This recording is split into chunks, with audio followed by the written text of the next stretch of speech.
We develop enzymes for biocatalysis. Biocatalysis is a process of making chemicals using enzymes as catalysts.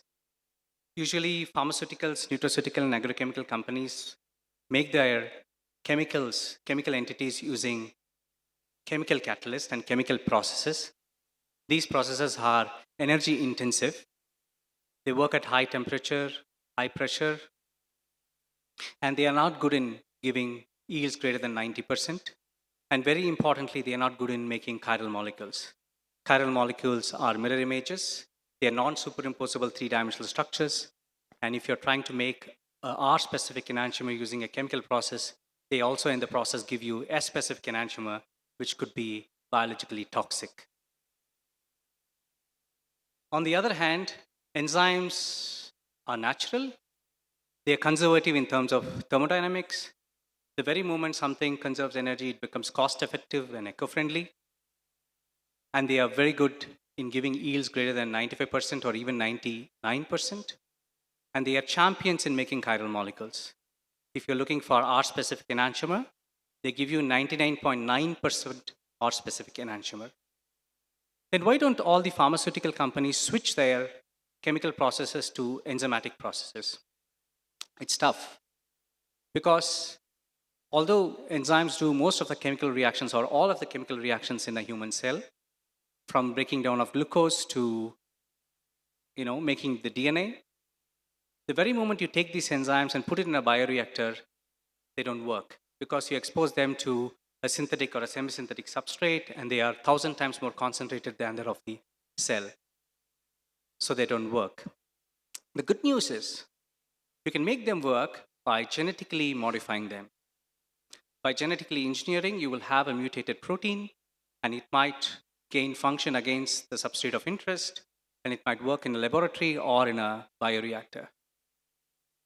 Scientists have evolved a method for making genetic modifications, but where do you modify this enzyme and how many modifications are required to make a working enzyme that works for the cost window of a customer or a pharmaceutical? That's a big question. The enzymes are made up of three-dimensional structures, and the heart of the enzyme is called as the active site.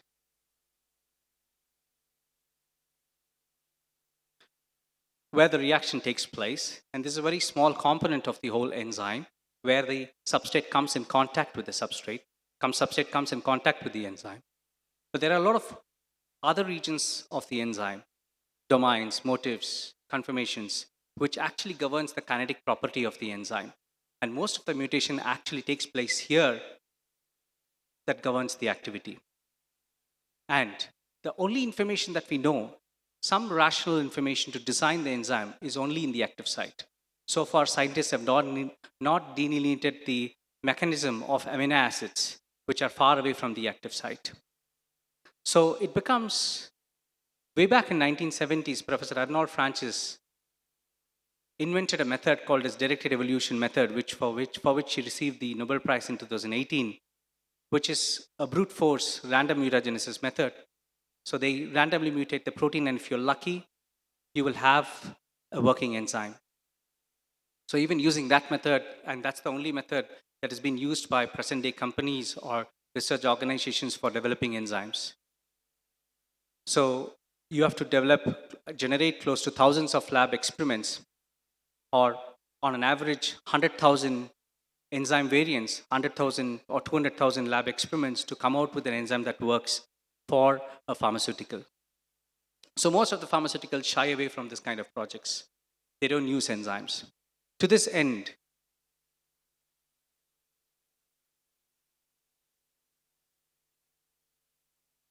we have developed a technology called a 7D grid technology, which first of all mimics a bioreactor. It's a simulation box where you have an exaggerated concentration of substrate and you have the enzyme, cofactor, co-solvent, organic solvent, varying temperature, pH, all put together in a simulation box which runs over a machine learning force field. And it works on a platform called as quantum molecular dynamics, which captures all the transition intermediate states of the enzyme. And this reaction coordinate is put into so-called a 7D grid technology. So 7D grid is a grid which is made up of grid points, which is separate, where it is separated by 1 Armstrong resolution, and each grid point captures orbital details. So this orbital detail is now available for the whole enzyme across the enzymatic reaction and across the enzyme substrate system. And this is plugged into a convolution neural network program, which kind of a structure activity relationship model. It predicts the activity and kinetics of the enzyme. And it also predicts the mutations and focus libraries. In the last 4 years, we have established close to 30,000 enzyme variants with the biochemical properties like solubility and activity, all plugged into the AI, which is able to predict variants with more than 80% accuracy. So we reduce the timeline from 2 years to just 2 to 3 months. We are able to establish enzymes that works in a bioreactor. Using this technology, we have developed many enzymes.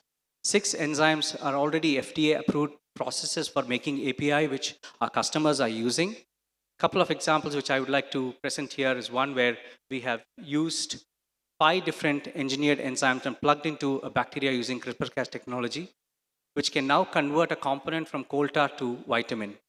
It plugs 2 oxygens onto an sp3 hybridized carbon, which is impossible using a chemical reaction.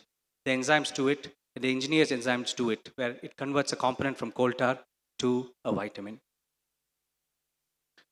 Apart from that, we also have established a transaminase enzyme which can convert a prochiral ketone to an amine, which is an anti-diabetic drug, which converts at 200 grams per liter of substrate conversion at a 99.9% enantiomeric excess, which is a perfect substitution against chemical process.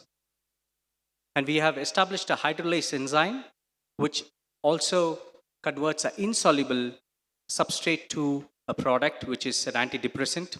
If you were to do it using a chemical process, you have to use a 1,000-liter reactor to make 1 kilo of your product. Using our enzymatic process, you can do it in a 5-liter fermenter. You can just make tons of products in a room. This is because we engineered the enzyme to work at pH 10.8 and 11, which we don't see a commercial enzyme exist which works at 10.8 and 11, specifically hydrolases. And so therefore it has reduced the volume to 200 folds. So you can imagine the cost it has reduced in infrastructure and resources.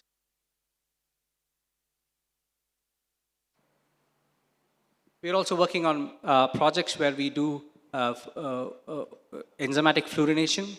Fluorination is such an important component where it has diverse applications, but the present chemical processes suffer a lot of drawbacks, and the chemists themselves call it as dirty chemistry. It's very difficult to make a fluorinated compound, so we are developing a fluorinase enzyme which can work on organofluorine molecules, phenyl molecules and aromatic molecules. We are working with this with the European Union, and we have already established some lab-based enzymes which can fluorinate phenyl groups and aromatic rings. Other area that we work on are therapeutic enzymes. We are working on phenyl ammonia lyase, which is enzyme-based therapeutics for inborn metabolic errors. We are working in collaboration with National Institute of Health. We already have successful enzymes which can metabolize amino acids. The next project that we are working on is making enzymes for making RNA vaccines. And we also work on enzymes for degrading plastics and pharmaceutical waste management. This is the journey for the last 5 years, number of patents and papers, and these are some of our products. And to this end, we have established a lab from 2 people in a co-working space. Now we have 50 scientists spread across different areas like artificial intelligence, quantum chemistry, molecular biology, and fermentation technology and flow biocatalysis to give end-to-end solution for protein design. And we want to make India the hub for specialty enzymes. These are talks. And I think this is the best time for protein design. In 2013, it received the Nobel Prize for theoretical understanding of enzymes. In 2018, Professor Anwar Francis received the Nobel Prize for directed evolution of enzymes. And just a few days before, Professor David Baker received the Nobel Prize for protein design.